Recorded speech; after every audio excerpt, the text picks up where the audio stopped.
تو عید سے پہلے یہ پروپیگنڈا یہ کیا گیا تھا کہ عمران خان نیازی صاحب کو، شاہ محمود قریشی صاحب کو، ان کو عید کی نماز پڑھنے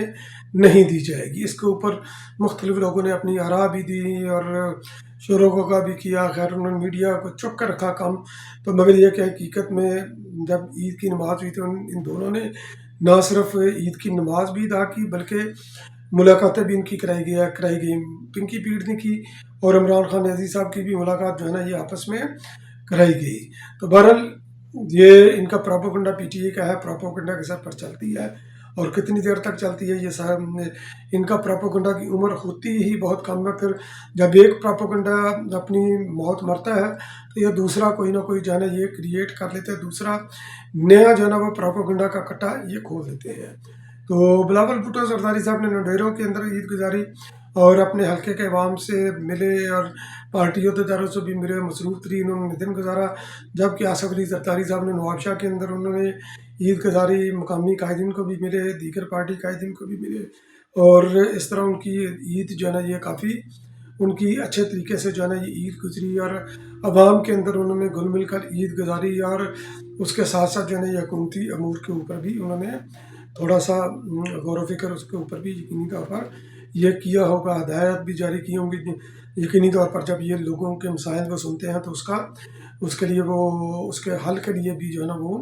کچھ نہ کچھ پھر فوری طور پر احکامات بھی جاری کرتے ہیں۔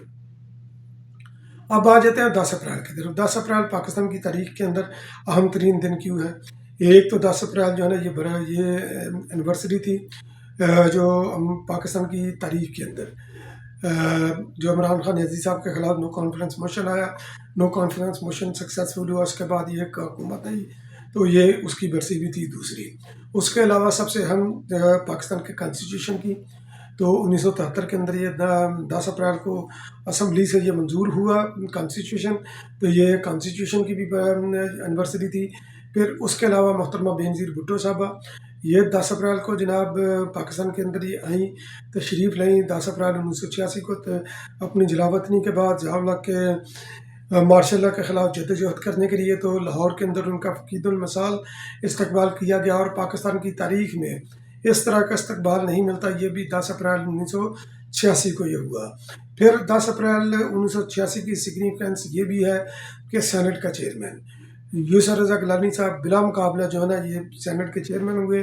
منتخب ہوئے اور ان کے مقابلے میں کوئی نہیں تھا۔ ڈپٹی چیئرمین بھی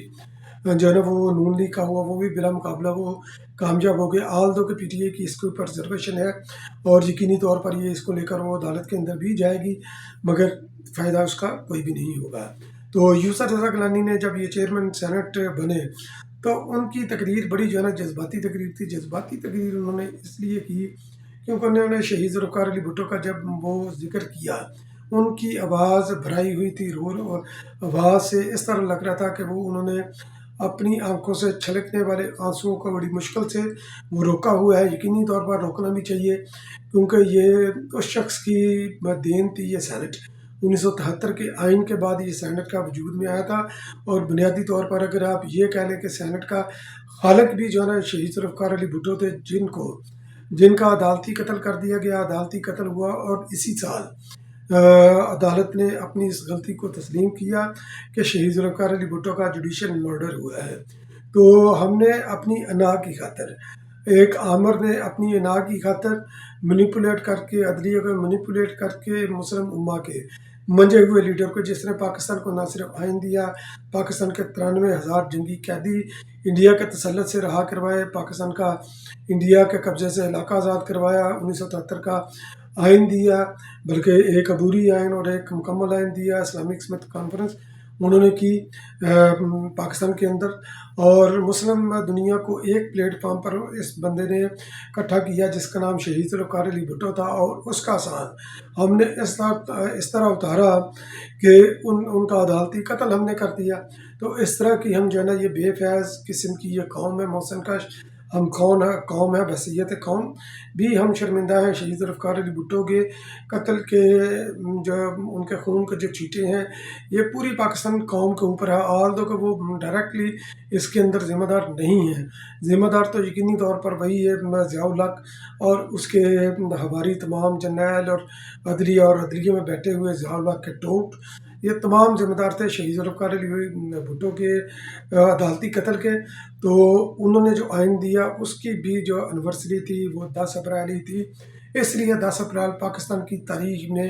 ایک اہم ترین دن کے طور پر یہ جانا جائے گا. بہت بہت شکریہ میرا ویلاگ واچ کرنے کا. انشاءاللہ پھر کسی اگلے ویلاگ میں آپ کی خدمت میں دوبارہ حاضر ہوں گا. تب تک کے لیے اللہ نگہبان.